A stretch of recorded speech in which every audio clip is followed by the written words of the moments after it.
Good evening, everyone. We are back for another live edition of Legend from the Past and Future Show, and got my girl Deneen. We're going solo tonight. Deneen, how you doing tonight? I'm doing great. I'm doing great. It's warming up. I'm all excited. Whew. Yeah, yeah, so you're not in Atlanta. You in the great state of, I'm not gonna say DC. I'm gonna say Maryland. All right, Okay. I mean, I'm a Naples girl, so I love it. I love the DMV. come on now, come on. Now you know there's been some big happenings going on in our great city of Annapolis. Did you hear about what the mayor did to the chief of Annapolis police department? Did Yeah, you I hear was about? I was surprised. I was really surprised that they literally they fired him. Like what was that about? Nobody knows. The difference in leadership strategies or whatever the case may be, so to speak. But Hmm. we're gonna find out what's going on. Yeah, we need to keep get us we need to do some research on that. Absolutely. Now, to segue into the big happening today, Denise, the Wizards made a big trade, and guess who they brought in? Anthony Davis. Anthony Davis. How do you feel about that now? We got Trey and now Anthony. What do you think the future looks like? Well, Trey Young and Anthony Davis, that could be a nice duo, right? If we can keep Anthony on the court, right? And Trey, and I mean, his shooting and he's so quick. I mean, I like it. I like it. I feel like if they do what we know that they can do, I feel like it's a upside for the Wizards. Absolutely. Now, what's your prediction on the Super Bowl this coming Sunday? Okay, so based on the stats, the Seahawks should win this game. They had a good defense. They should win this game. But we cannot discount those lucky New England Patriots. So I'm going for the Seahawks. I feel like that they have everything they need to win, but you can't. I mean, everybody said it was the Brady factor. Everybody said it was the Belichick factor. But look at them. They here. Belichick's system is still in place, so I don't know. If the game is close, I believe that New England will win. But if the Seahawks come out and play like they're supposed to play, it should be their game. Well, So guess what? Guess what? Seahawks got it. okay, that's right. Put your money on the Seahawks. But we have a fascinating and exciting guest tonight. Are you ready to bring her to the stage? Yeah, I'm excited about her. I mean, she everything about her just makes me excited for women in business. Yes, yes. Well, this is Black History Month, and we are celebrating our Black women who have been successful. And here she is coming to the stage, Miss Sandy Arnette. Sandy, Hey, thanks for welcome. having me. It's a pleasure and an honor. I'm glad you decided to come on. Well, So, I thank you. I know we talked about this for a little while, so I'm glad we made it happen. yes, we did. This is So, great. what we do first on the Legend Show, we travel back in future, then we come forward. Okay, so let's go back to where were you born and raised? Born and raised in Brooklyn, New York, in Bed-Stuy, Bedford-Stuyvesant, New York. And Mhm. growing up, some of the things that interest you while growing up. Hmm. Gosh, it's quite a bit that interests me, but I don't know. I grew up as an only child, so family was always important. I got to spend a lot of time with because we had lots of family in New York, so cousins that lived right across the street, aunts, things like that. So we were all kind of in the same neighborhood. So I would say family and friends was really important. Church was important. My mom would often volunteer me to preside over programs and things like that, even though, you try to stay in the background and she's making sure you're right up there in front on the mic at the podium, So it was that kind of thing, but it was all good. It was just a good sense, even being in the city, it was just like a good sense of community. And all the neighbors knew each other. We could go trick-or-treating from house to house. We could, I was a Girl Scout. I used to sell Girl Scout cookies, but it was safe, to do all those things. And so my experience growing up in Brooklyn was great. I loved it. Now, did you go to college? I did. I actually came down to the DMV to go to college, to go to Howard. I attended a Howard University. So what? Go ahead. No. The real HU. So yes, I came down for that. Went back to New York for a little while to do grad school, and then decided I really wanted to be back in the DMV. So came on back with a job, and I've been here ever since. So now I was told that's like the late 80s. I was told that Hampton is the real HU. The real HU is Howard. Howard University. We always have that debate. So now, before I pass it over to Deneen, tell me about people who influenced you or motivated you while growing up, helped shape and mold you to become the person you are today. Well, I have to say, and I know you probably hear people say this all the time. A lot of it was my mom. My mom was the oldest of 11. Her mom died when many of them were young. So she ended up raising some of them. So they were my aunts and uncles, but it was almost like brothers and sisters. Some of us were growing up in the same household. But, she worked and she held things down. My dad was there too. But, it was just like you had to take care of business. She ran the household. She worked, she shopped, she made sure that we had everything that we needed. So, she was a strong woman to me. And some of my aunts, was the same thing, very strong women. And they influenced me. So I would have to say that was, really what made me kind of who I am, I guess. Well, that's awesome. Mm-hmm. Before I pass it to Deneen, Vanessa Turner, welcome to the show. That's right, Vanessa, Seahawks all the way. And our residential comedian, E Boogie, the Healing Human. Welcome to the show, E Boogie.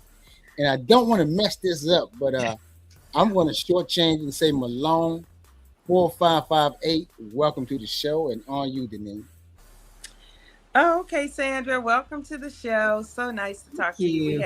We chatted earlier, so I'm excited about getting into it. I'm just going to jump right into it. So, Sandra, you said in your resume, in your bio, it says that you had managed Fortune 500 companies. Can you tell us a little bit about what that was about? Oh, sure. So the bulk of my career was with Verizon. I was there about 20 years, managing media relations. So basically working with the company, trying to gain visibility. So the good things that the company was doing, the good things our employees were doing, just basically telling those stories. So doing media interviews, lining our executives up for media interviews, writing. We were even doing thought leadership back then, writing op-eds and things like that, opinion articles, so that we were positioning our leadership to be subject matter experts in the industry. So it was a lot of fun, but then there were crisis communications too, that, you had to be involved in. So just say, for instance, if 911 went down, we had to manage that because you didn't want an emergency call to go unanswered and then, maybe something happened seriously to a person that needed help at the time. So it was really just getting out in front, telling our story.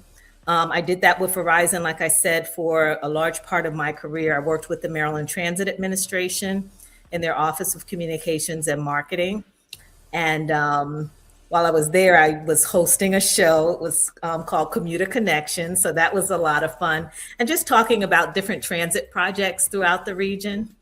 And I had a team that worked with me. So we had a radio station and we did, jazz music and news, kind of like newscast and things like that. So that was great.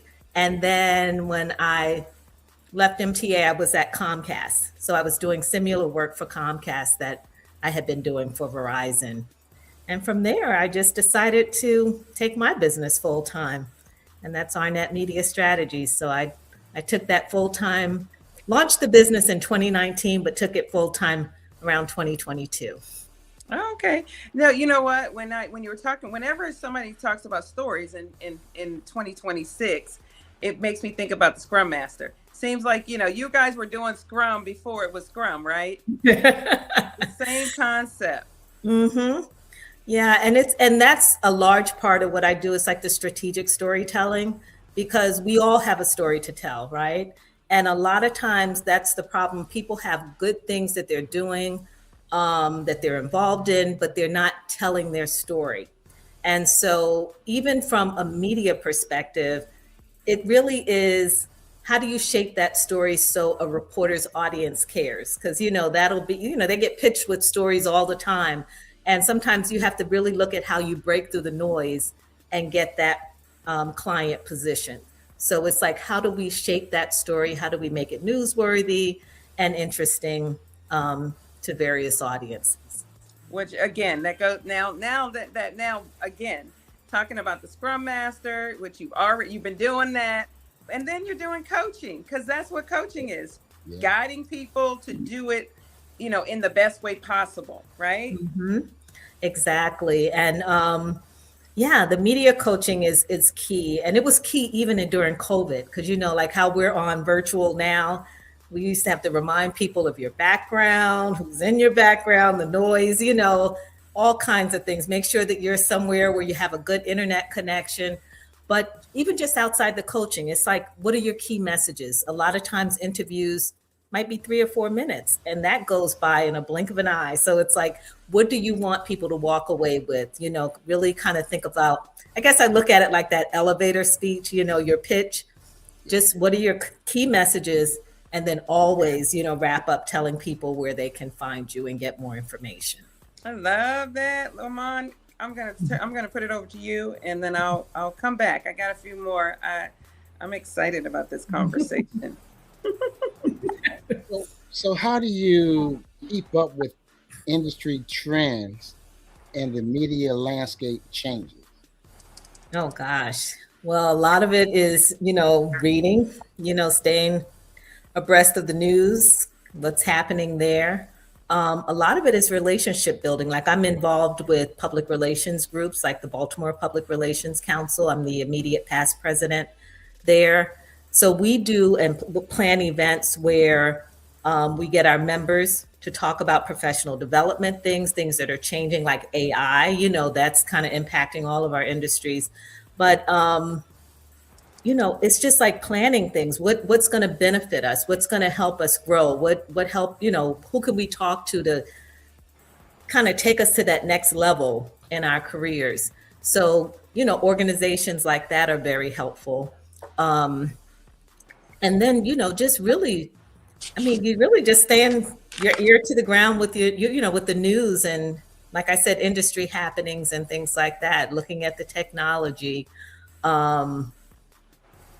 getting a feel for where reporters are, like some of them have moved off of X, right? They don't do Twitter like they used to. So where can you find them so that you can make sure you're staying connected with them and the kind of stories that they're covering and the kind of, stories that they want to cover, who they might need to talk to. Maybe that's one of your clients that can, fill one of those slots as far as, in being interviewed for a story.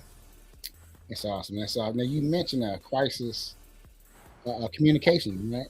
Mm-hmm. So what are some of the components of a crisis communication plan? Well, first off, what works for me is that you really have to first get all the facts, see what's going on. You can't just jump out there without knowing the full story. So I like to gather the facts, see who's involved, who are my players, who's on the ground, that kind of thing. As the spokesperson, like when I worked for Verizon, do we need to be on the ground? Do we need to be somewhere so that we're face to face and talking with reporters and keeping them abreast of things? It might be, if it's something really serious, it might be where it's not the spokesperson. You might have to roll out your executive to be able to address an issue, to let, the public know that we're on top of it. from the leadership down, we know and we're care, and this is what we're doing. And then just being, out upfront with how you're addressing the issue. Awesome. How are you taking care of it, and that you're on top of it? If it's something where you're going to be working around the clock until it gets fixed, communicating that and letting people know that, we're on top of it, we've got it, and we'll keep you updated. So if there are major outages, for instance, we might just keep coming back with updates. We have so many people back in service now, or this is why it's taking so long, that kind of thing. That's awesome. That's awesome. Mm-hmm. So how do you prepare clients for potential risks? Oh, gosh. Well, really just understanding their business. Yeah. So that's key, because I work with different clients. I really have to take time to understand what it is that they do, the messages that they want to convey, making sure that they're available. So if I need to call you really quickly and say, hey, we need to talk to this reporter now, or they have this time slot, making sure that they're available, or at least someone who would be able to speak on behalf of the company would be available. So just kind of coaching them. A lot of times we do mock interviews.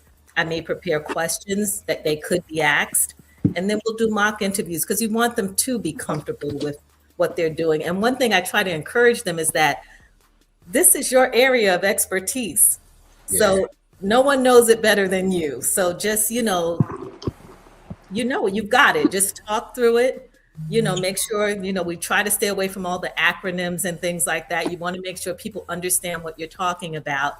And they're just really just making sure that they're comfortable. If we're at a TV station, they're doing an interview, I'm there. I meet them there so I can go through it. We may just do a little coaching, You'll be fine. This will be a conversation, just talk. And always, I kind of say, talk like you're talking to a child.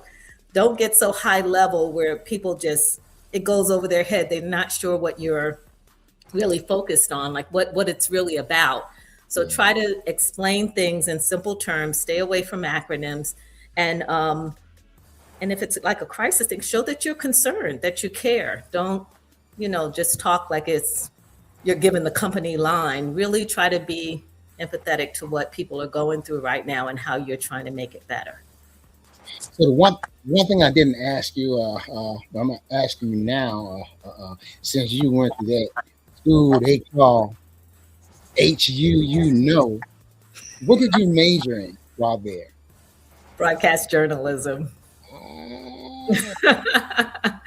And it was funny because I did broadcast journalism, and they said, oh, if you want to be an anchor, you got to start in these little small markets, right? Yeah. I was like, gosh, I don't want to go live, Mississippi, somewhere where my family is not there and things like that. So I was not really willing to pay the dues to do it. So I ended up in public relations, but I was like, you know what? I really like that area. And because of the work, you still do interviews with reporters, so you're still on camera sometimes. And it was just good. I just liked being able to tell, because I'm kind of introverted. I like being behind the camera and being able to help put someone else in front and make sure that they told a good story and, came across really well. I don't believe you're introverted. I like that. I am. I do. I believe it. I am, yeah. It's just, yeah, I would be behind a camera before I'd be in front of it in a heartbeat. But I'm always ready to position others. Mm-hmm. I'm going to pass over to Deneen after you tell me. Were you in school with Kamala? I came out in 84. I think she came out in, was it 86? So I'm trying to remember when she came out. I graduated from Howard in 84. Okay. So I'm trying to remember when she was there. I think if we were, it was only a year or two. Okay. Cross paths. Yeah, she would have. I think she would have graduated in 86. Yeah, that's what I'm thinking. Mm-hmm. She was behind you. Mm-hmm. What are you mean? Okay, so when you're talking about crisis communication, I was thinking, oh, well, you worked at Verizon, right? I can imagine that there were a lot of crises because we just had something, I guess, a couple weeks ago with Verizon where there was like this whole shutdown. I didn't have to deal with that because my phone's out of Arizona, so we didn't have to deal with it. But the East Coast did. Is that what you're talking about? Things like that? Whenever it could be things like that. Now, I was on the landline side, so if it was something interrupting, like your cell phone service, that would have been on the mobile side. But yeah, it could have been, just say for instance, when we rolled out Files. We had some situations there, until we got everything, because it used to take like a longer process and, sometimes things would happen. But then it was where, as we started doing more of it, it got better. But I mean, it could have been rolling out a new product. Like I was saying, sometimes it was 911.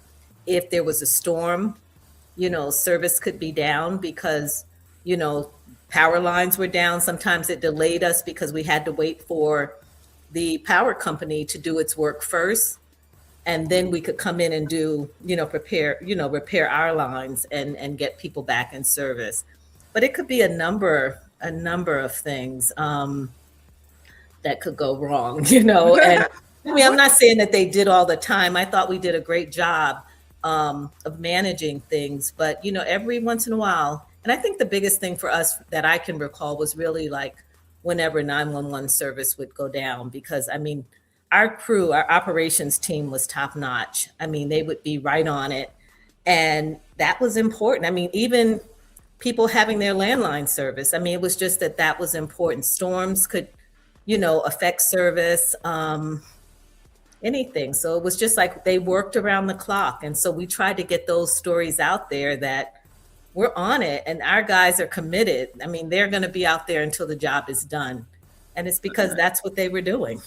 Nice. What about, okay, so now you're 20 years later, what are some of the lessons that you learned that you know now that you didn't know back then about media? About media? Relationships are key. And again, I think it goes back to where I was saying I'm kind of the introvert, like, not thinking about the networking and things like that. That's key. I mean, when you build relationships with people, like I can call people and say, hey, I have this client. Can you get them on the show? And they try to work things out for me. And then the good thing too is that you have to make sure that you're bringing a worthwhile story to them, just not just anything. They're not just going to do it just because you want, they know that when I come with a good client, a good story that we're telling. I'm always reachable at night, on the weekends, whatever it takes. And I think that's one thing that reporters say, like someone will put out a press release, but then when they say, oh, I think we're interested in this story, and they call, that sometimes they can't reach the people right away. So I try to make sure that I'm always accessible and that I provide all the assets they need. So if they need photos or video for B-roll, I just try to make sure everything is covered, because reporters are busy. So as much as you can do to help them, I think it plays well for you when you want them to, help you with another client as far as giving them news coverage. Mm-hmm. I saw in your bio that you were a Goldman Sachs honoree. The reason why I wanted to ask about that, because one of the young girls in our community, she recently was an honoree of that, and I was just wondering, what is that about? Like, why? What do you need to do to be able to get that? Okay, so the program that I was in was Goldman Sachs 1 Million Black Women Black in Business program. Mm-hmm. So I was in cohort 8, yay. And so we graduated from the program, but what that means is like they took us through everything with our business as far as the focus of our business. So, some people, of course, have products, some have services, but looking at what you're offering, who's your ideal client? Sometimes you think, like for me, it was like, everyone needs good PR, right? So I'm like, I can serve everybody. And it was like, it really helps if you niche, and kind of decide, where you can help everyone. You really should have a key focus on who your ideal clients would be, because then you can specialize in that area and just know that, if something comes up, you're the person, just say, for instance, if it was construction, because you're in that industry, the players. If a client who's in that construction industry might consider you because you've been doing it and everything that's involved there. So it was just that your financials, it's sad to say, I mean, like with Black women, we're the fastest growing group of entrepreneurs in the country, but we're not all good with our finances, and so they walked us through that. And so they partnered with the New York University Stern School of Business. So those were the professors for us. We had a business advisor, we had mentors, we had our growth group, which were our fellow, like small groups of business women, and that we would work together. But I thought it was an ideal program. Their commitment is 1 million Black women. So I think at the end of my cohort, I think we were, oh gosh, I forgot the number. I think we were in the 300s. So they still have a little ways to go. But, definitely, if you know any Black woman who is running a business and, not like, they don't want you to have like a lot of employees. I think you have to be a small, like a boutique type business. That's a good program. They do have 10,000 small business. I think those are larger business women with employees. But yeah, they're great programs to be a part of. You do walk away feeling like you've learned a whole lot and made a lot of connections. Do you feel like did you do this program before you started your own in 2019, or what did you do it after? After. I did it last year. Mm-hmm. Oh, okay. So I just graduated. I'm in cohort 8 and they're now with cohort 9. Oh, okay. So yeah. How long was the program? It was about 3 months. Oh, okay. I think we did September through December. Did you, were you in like New York, or where were you when you were doing it? Were you doing it online? How does that work? Yeah, the orientation and the graduation were in New York. Actually, our orientation was in Jersey City, but which is right across the water. But all the sessions in between were virtual. And so you have to commit, you have to be present, and they ask you that right up front. This is going to be your commitment of time. It might be 12 hours a week. Are you prepared to do that? And so everyone was on board because I think you just knew it was just going to help your business and put us in the right track.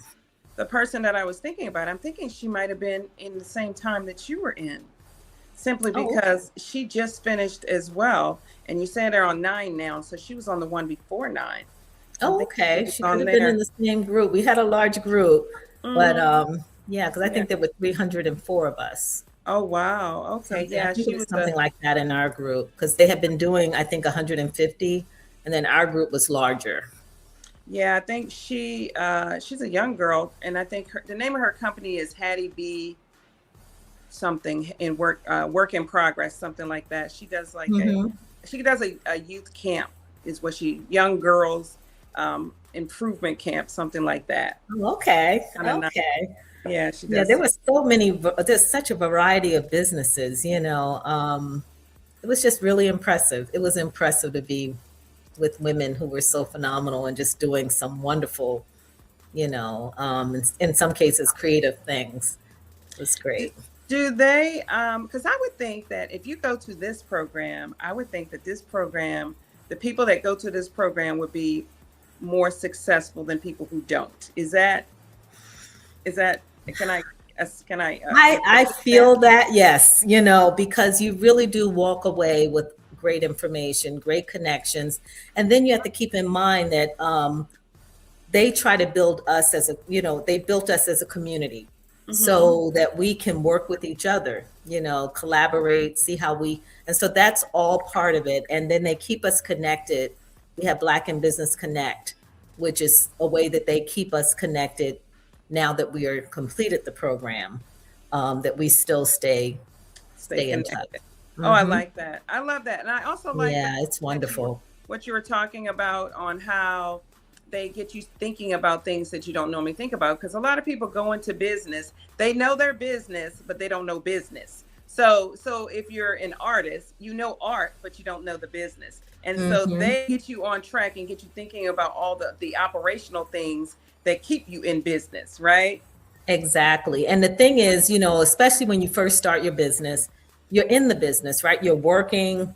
And so, sometimes you get that question, are you running a business or are you just working the business? Yeah. So it's teaching you how you need to grow so that you can bring people on, so that while they're working and you're managing things, you can work on the business development, certain operations in the business, things like that, to keep the business moving forward. Yeah, billing, like billing. Yes. Trying to get your money that you're owed, right? Definitely. And keeping those clients coming in and keeping them happy. Yes. Absolutely. Okay, Armand, I've taken up enough time for now. I do still have a couple more questions that I want to ask, but I'm going to give him a chance. Okay, go easy on me, Armand.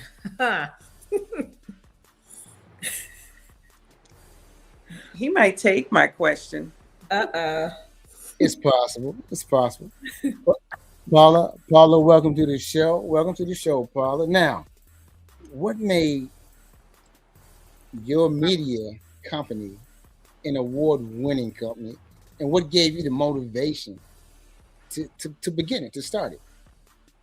That's interesting. I think starting the company, to be honest, I was tired of bumping my head on that glass ceiling and waiting for someone else to validate me. That's one thing I would tell any person wanting to start business. Believe in yourself. Believe in yourself. Believe what you bring to the table. Don't wait for others to tell you what your path will be. And so that was the thing for me. It was just like, I just got tired. And I said, you know what? I've been doing this work for people for free. If someone needed something, I would just do it. And someone said to me one day, this can be a business for you. And I was like, you know what? That's true. So I got it all set up. And like I said, I was doing it part-time because I was still working full-time. So I would get up like early in the mornings on my lunch breaks. And then at night, I would be working, but I would only take like a couple of clients. I only could take what I could manage and make sure that I did it well. But,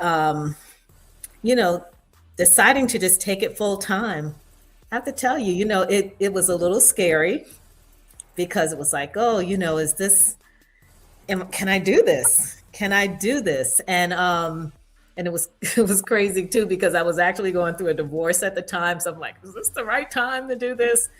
But, I pray on things. And, I do believe that if God brings you to it, he'll bring you through it. And it was just, it's the best decision I made, because it really does. It makes you believe in yourself. Yeah.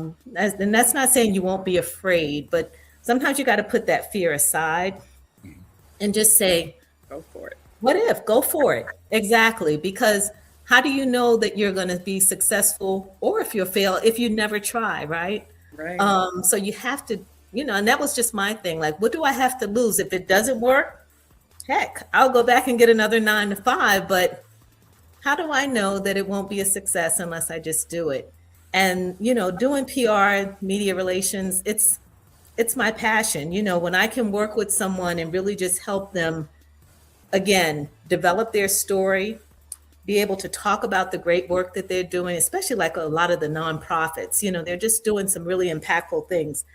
And then when you get those nice media hits and you see your client just kind of light up, like now their voice has been heard, they're being celebrated because they really are doing some great things. That's payback for me. I mean, I just love that. And it just, every day is different. It's, it's just never the same. It keeps you on top of your toes. You have to be strategic. You're trying to problem solve. You're being creative because you're trying to see how you can do that strategic storytelling. So I love it. I really do. And I love working with people, and I love building the relationships. And like I said, growing in my personal life and my career, I do see the value of networking and building those relationships. It just, before I just didn't, and I would try to avoid it. but I really see the value of it, and it really does help. It really does help. I thank God every day for the people he puts in my life, because I'm always looking at how there's always someone there to support me. Sometimes when I'm sitting there like, ooh, which way do I turn? What do I do? And honestly, it's just like someone just comes out and it's just like, that's my answer. This person is right there and can help. So, it's just a blessing. So I'm grateful. I really am grateful for all of it. So, Sandy, speaking of relationships, Mm-hmm. you build and maintain your relationships with the journalists? Well, I'll be honest. Sometimes I, may just call and I just say, hey, just wanted to see how your day is going or whatever. Mm-hmm. When they cover stories, I thank them. I don't want it to be that every time I reach out, I'm always asking for something. But I think you start to develop those relationships. Some of the groups I've been in, I remember when I joined, it was the Association of Black Media Workers, and now it's Baltimore Association of Black Journalists. They are part of NABJ. But going to those meetings and spending time with folks, we used to do events and things. That's how we kind of became friends. And some of the reporters there now, I've worked with them well over a decade. It's been just building those relationships, but just sometimes just being friends and just checking in and, I have this, could this be a story that you're interested in? Or I saw that you've been covering this. I have a subject matter expert. If you do a follow-up, give me a call. Just that kind of thing. And I think if they know that you're there, you're thorough, you come up with good stuff, that helps them. Like I said, they're really busy too. And so if they know that they can get some, someone who's working and providing what they need and helping do with some of that legwork, lining up the client, making sure that they're prepared and, whatever it is, that helps a lot. I think it goes a long way. So, being a female, Black female, male-dominated society, even in your business that you are in, how did you had to go through a planned phase on how you could overcome your obstacles, right? Mm-hmm. So at any time, did you feel like pulling back? There were times, I think sometimes, or maybe you have maybe I should call it it's almost like an imposter syndrome, right? Sometimes you're feeling like, do I belong here? Do I belong in the room? Should I be doing this? And for me, it's almost like I step outside myself because I'm like, girl, snap out of it. Yes, you belong here. You work hard. You've done this. You've earned this. Why not? Why not you? Why does it have to be someone else? So for me, I'll give you an example. Like sometimes, you go into situations, and I remember going somewhere and it seemed like it was like an old boys club or something. And it was just like, okay. And I don't know, it's almost like I step outside myself, like you create this avatar, I guess, of who your personality is going to be. And you just go in there and you just do it. You just do the thing. As I say, you work the room. Again, being, a person who could easily stay in the background. When I'm at events, it's like, work that room. You need to start talking to people, building those relationships, soliciting clients, doing what it takes. And so, so that's, it really has me stepping outside my comfort zone. I'm a strong believer that, if you're too comfortable, you're not growing. And sometimes we have to step outside of our comfort zone so that we can grow. Nice. It may not always be easy, but it pays off in the end. Yes. So Bernadette, welcome to the show. Diane, welcome to the show. And if you're out there viewing us on YouTube, hit that subscribe button and subscribe to the show. Mm-hmm. All right? Mm-hmm. It's not hard to do. Just touch it. All you need to need. It's easy. That's it, Sandy. No growth comes in the comfort zone. So we got to get out there. That's where you get all your growth. So it's Arnette Media Strategies, right? Mm-hmm. So what I wanted to, the question I have for you, I have actually a couple, but one in particular was what's the difference between media and marketing? And why did you select media as opposed to marketing? Okay, well, I do media, public relations. Marketing is definitely separate. I guess the best way to explain it, marketing is more like your advertising, your sales. Um, so if someone wanted to buy an ad, they can get that ad placed where they want, when they want, how they want it to look, right?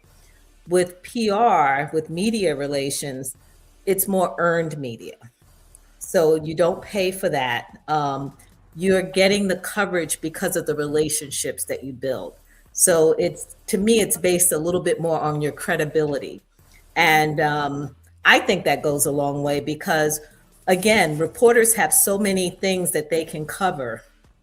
If they feel that they can allot airtime to you, for instance, or, space on the page, if it's a print publication, that just shows that that what you do is valid. It's credible. You're not just paying it and they run it. They're running it because they see value in what you do. Right, as opposed to marketing is kind of more selling, right? Right, exactly. More selling. So So I different. understand that. Where do you think that AI fits in with media? Well, AI, I mean, I know people have different opinions about it. I like AI. Sometimes, like if you have a writer's block or you just need that catchy headline, it helps. Like you can put something in and it helps get it started. But what I find is that I can never and don't ever rely solely. So, like, I don't have it write something and I just submit it. Right. I always find that it helps give me that little boost when I have that block. And Yeah. then once I get that, I'm gone with it, because, you have to sometimes check it, make sure things are still accurate. But you just want things written where it sounds like you. And, it's really, I mean, AI is great, but my hands are still on it. You know what I mean? It's just like I can't take what I it agree. gives me I and mean, go with well, it. well, I mean, junk in, junk out, right? That's how it is. I feel like it's a good brainstorming tool, right? It is. By yourself, as It opposed is. to having a brainstorming session. So I do feel like that. But I guess the other question that I had, I'm gonna because Armand, you probably going to say this, but I'm going to this is my question. It's about you being a co-author. Yes. I was invited to. Yes, the Business Playbook from Start to Scale. So, a group of really great women. We got together. Someone that I had worked with in one of the women's business groups decided, she started getting women together to do this Business Playbook and invited me to be an author, to have a chapter in the book. So, I was honored. I never thought about writing a book, but it was great because it really made you slow down and kind of really reflect on your journey, on my journey, how I kind of, what got me to where I am right now, and the things that I encountered, and just the whole, why I do what I do and how I feel now. I feel like I'm bolder because, again, what do you have to lose? Sometimes you have to step out there on faith. And even with my business, that's exactly what I did. But it was fun. It was just sitting down, and then what we would do was, once we had our chapters, we would each read, so that we could get feedback from our other authors in the book. And and so it was just great. I thought it was a really, really good experience. I could see myself possibly doing it again, but it really gave you time to reflect. That was my next question was, what's the next publication for you? And what's next for you? I mean, what do you want in the next year, or the next, let's say, next 3 to 5 years? What do you want to do? Is there anything that you can think of and say, man, I really would love to do that? Oh gosh. I really love giving back. I really would like to get my business to a point where I would love to have some young people like out of college, out of grad school, who are looking for jobs, but who are sharp, good ideas, to be able to like ease into the business and start just kind of doing their thing with it. And then I can like kind of ease myself out of it and just watch them work. Because again, I remember when I came out of school, it was just like getting hired, right? You felt like you had good stuff you could bring to the table, but you were still young and you needed that experience. So just helping to groom people, kind of that succession planning, I guess, like, grooming the next generation to kind of come in and step in and take over, I think would be wonderful. So I would just really like to see the business move in that direction, and where I can just kind of start easing myself out of it and just, kind of overseeing things from afar. Well, So- yeah, I think you got some time before you're going to see yourself out of it. But immediately, you can certainly, they're always looking for internships. So, I mean, you can go back to HU and you can tell them, hey, this, you can go back to the journalism department and tell them that, you'd love to have an intern. And that wouldn't cost you anything. And that would be that'd be a start to help the next generation. So, and I have actually started doing that. So yes, and working with freelancers too. Nice. Who have been helpful. And again, by them doing part of the business, that gives me time to focus on other things. But yeah, that's what I would like to see done. And I don't know. Sometimes I've thought about maybe starting some sort of nonprofit. I love helping people. I love animals. I don't know. Sometimes I'm just not sure what I want to do next, but I do like to travel. So I don't know. I'm figuring it out. Still figuring it out. Well, for starters, after talking to you tonight, what I realized is that we certainly could use some help. So when you're talking about the stories and you're talking about, having your focus and things like that, those are some of the things that we talk about with the show. We want to make sure that, we're telling the story that we want to tell in what we're presenting to, to our locals and everything. So it's really been good for me just to kind of remind us that we need to make sure that, we're presenting, the vision that the CEO has, the founder and the president has, and we need to make sure that we stay focused on that. So there you go, Vaughn. I think It's homework. I think Deneen has just prophesied. She just prophesied. So, you know where your next move is going to be at, right? Welcome to the show. Exactly. Oh my goodness. What's going to happen next? We're going to give you a chance to close us out. But before you do so, I'm going to give Deneen a chance to talk about what's coming up. I think she can really present this well. There it is. There it is. Save the date. No, don't save the date. Go on to Eventbrite and buy your tickets for March 21st. The Legends from the Past, honorees. So we have some young people. I think it's young people. We have about 4 honorees for Legends Awards. So it's March 21st, 6 through 10 at the Mount Olive Life Center. And we need you guys to go out and get those tickets. There are scholarships where the tickets are going to contribute to the scholarships for the next honorees, which will be given out in the springtime, late spring. So get on there, buy your tickets. Awesome. Way to go, Deneen. Yeah. He caught me off. Great job. I'll be ready next time. He caught me off guard, but that's okay. Go out and get your tickets, guys. It's gonna be a great show. It's gonna be a great event. I mean, seriously though, we're trying to raise money for scholarships, just like you were talking about. We're trying to do. We did an internship this year. We're trying to make sure that the next generation is going to be even stronger than the last. So there you got the QR code on the screen.